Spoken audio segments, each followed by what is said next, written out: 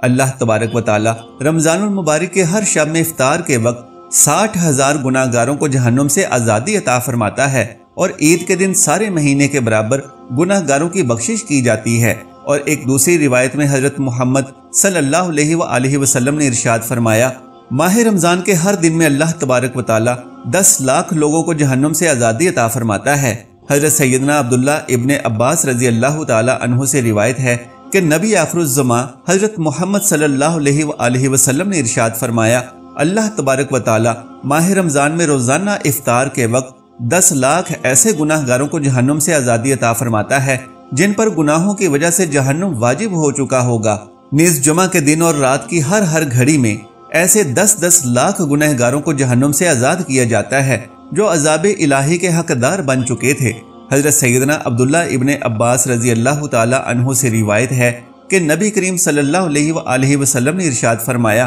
جب رمضان المبارک کی پہلی رات آتی ہے تو عرش عظیم کے نیچے سے مسیرہ نامی ہوا چلتی ہے جو جنت کے درختوں کے پتوں کو ہلا دیتی ہے۔ اس ہوا کے چلنے سے ایسی دلکش آواز پیدا ہوتی ہے کہ اس سے بہتر آواز آج تک نہیں سنی گئی۔ اس دلکش آواز کو سن کر بڑی بڑی آنکھوں والی دلکش خوبصورت حوریں ظاہر ہوتی ہیں، یہاں تک کہ وہ جنت کے بلند محلات پر کھڑی ہو جاتی ہیں، اور وہ حوریں کہتی ہیں کہ ہے کوئی جو ہم کو اللہ تبارک و تعالیٰ سے مانگ لے اور ہمارا نکاح اس سے ہو جائے۔ پھر وہ حوریں داروغہ جنت سے کہتی ہیں کہ آج یہ کیسی رات ہے۔ اس وقت جنت کے داروغہ حضرت رضوان علیہ السلام حوروں سے کہتے ہیں، یہ ماہ رمضان کی پہلی رات ہے، جنت کے دروازے امت محمدیہ کے لیے کھول دیے گئے ہیں۔ محترم ناظرین، روایات میں آیا ہے کہ جب ماہ رمضان المبارک تشریف لاتا تو نبی اکرم صلی اللہ علیہ وآلہ وسلم کا رنگ مبارک تبدیل ہو جاتا اور آپ نمازوں میں کثرت کرتے اور اللہ تبارک و تعالیٰ کی بارگاہ میں خوب دعائیں مانگا کرتے۔ حضرت سیدنا ابو ہریرہ رضی اللہ تعالی عنہ بیان کرتے ہیں کہ نبی کریم صلی اللہ علیہ وآلہ وسلم نے ارشاد فرمایا، جب رمضان آتا ہے تو جنت کے دروازے کھول دیے جاتے ہیں اور دوزخ کے دروازے بند کر دیے جاتے ہیں اور شیاطین کو زنجیروں میں جکڑ دیا جاتا ہے۔ رمضان المبارک کا مہینہ وہ بابرکت مہینہ ہے جس میں اللہ تبارک و تعالیٰ چاہتا ہے کہ میرا بندہ زیادہ سے زیادہ میری عبادت کرے اور میری رضا حاصل کر لے۔ اسی وجہ سے اللہ تبارک و تعالیٰ رمضان المبارک میں شیاطین کو قید کر دیتا ہے تاکہ شیطان مردود میرے اور میرے بندے کی راہ میں نہ آئے اور میرا بندہ زیادہ سے زیادہ میری عبادت کر کے زیادہ سے زیادہ میرا قرب حاصل کر لے۔ لیکن بد نصیب ہیں وہ لوگ جو اس ماہ مقدس میں بھی اپنی خواہشات کے پیچھے لگے رہتے ہیں اور اللہ تبارک و تعالیٰ کی رضا والے کام چھوڑ دیتے ہیں اور اس ماہ مقدس کو بھی گناہوں کے اندر گزار دیتے ہیں، جبکہ اللہ تبارک و تعالیٰ شیطان کو بھی اس مبارک مہینے میں قید فرما دیتا ہے۔ اس کے باوجود بھی لوگ گناہوں کے اندر مبتلا رہتے ہیں۔ ناظرین اکرام، رسول اکرم صلی اللہ علیہ وآلہ وسلم نے ارشاد فرمایا، جو لوگ اس بابرکت مہینے میں بھی اپنی بخشش نہ کروا سکیں تو وہ کب کروائیں گے؟ جو لوگ اس ماہ مبارک میں بھی گناہوں سے باز نہیں آتے تو ان کے بارے میں نبی کریم صلی اللہ علیہ وآلہ وسلم نے کیا ارشاد فرمایا؟ چنانچہ سیدہ ام ہانی رضی اللہ تعالی عنہا سے روایت ہے کہ نبی کریم صلی اللہ علیہ وآلہ وسلم نے ارشاد فرمایا، میری امت ذلیل و رسوا نہ ہوگی جب تک وہ ماہ رمضان کا حق ادا کرتی رہے گی۔ تو رسول پاک صلی اللہ علیہ وآلہ وسلم کی بارگاہ میں عرض کیا گیا کہ یا رسول اللہ صلی اللہ علیہ وآلہ وسلم، رمضان المبارک کے حق کو ضائع کرنا اور امت کے ذلیل و رسوا ہونے کا کیا مطلب ہے؟ تو نبی کریم صلی اللہ علیہ وآلہ وسلم نے ارشاد فرمایا، ماہ رمضان میں حرام کاموں کا کرنا، اور پھر فرمایا کہ جس نے ماہ رمضان میں زنا کیا یا شراب پی تو اگلے رمضان تک اللہ تبارک و تعالی اور اللہ تبارک و تعالی کے جتنے فرشتے ہیں سب اس پر لعنت کرتے رہیں گے۔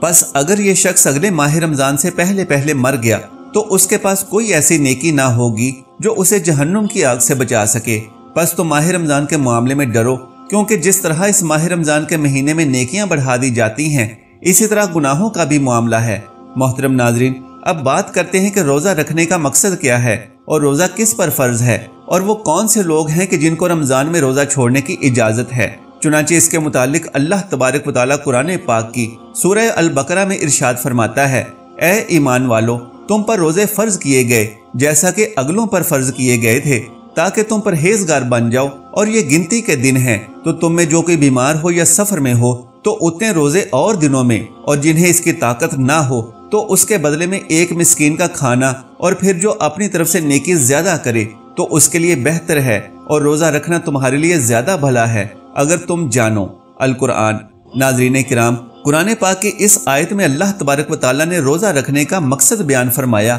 کہ اے ایمان والو، تم پر روزے فرض کیے گئے تاکہ تم پرہیزگار اور متقی بن جاؤ۔ اس آیت کریمہ میں اللہ تبارک و تعالیٰ نے ان لوگوں کا بھی ذکر فرمایا جن کو رمضان میں روزہ چھوڑنے کی اجازت ہے۔ اللہ تبارک و تعالیٰ نے ارشاد فرمایا کہ اگر تم بیمار ہو یا سفر پر ہو تو معلوم ہوا کہ مسافر پر روزہ فرض نہیں، جو شرعی سفر پر ہو اس کو روزہ چھوڑنے کی اجازت ہے، اور جو اتنا بیمار ہو کہ روزہ نہیں رکھ سکتا اس کو بھی اللہ تبارک و تعالیٰ نے روزہ چھوڑنے کی اجازت عطا فرمائی ہے، کیونکہ اللہ تبارک و تعالیٰ ارشاد فرماتا ہے کہ میں تم لوگوں پر تنگی نہیں چاہتا اور آسانی چاہتا ہوں۔ جس طرح اللہ تبارک و تعالیٰ نے ہر مسلمان پر نماز فرض فرمائی، اسی طرح ماہ رمضان المبارک کے روزے بھی فرض فرمائے، اور یہ ہر مسلمان مرد و عورت عاقل بالغ پر فرض ہیں۔ اللہ تبارک و تعالیٰ سے دعا ہے کہ اللہ تبارک و تعالیٰ رمضان المبارک میں زیادہ سے زیادہ عبادات کرنے کی توفیق عطا فرمائے، اور ماہ رمضان کے سارے روزے رکھنے کی توفیق عطا فرمائے، اور ان تمام تر برائیوں سے ہمیں بچائے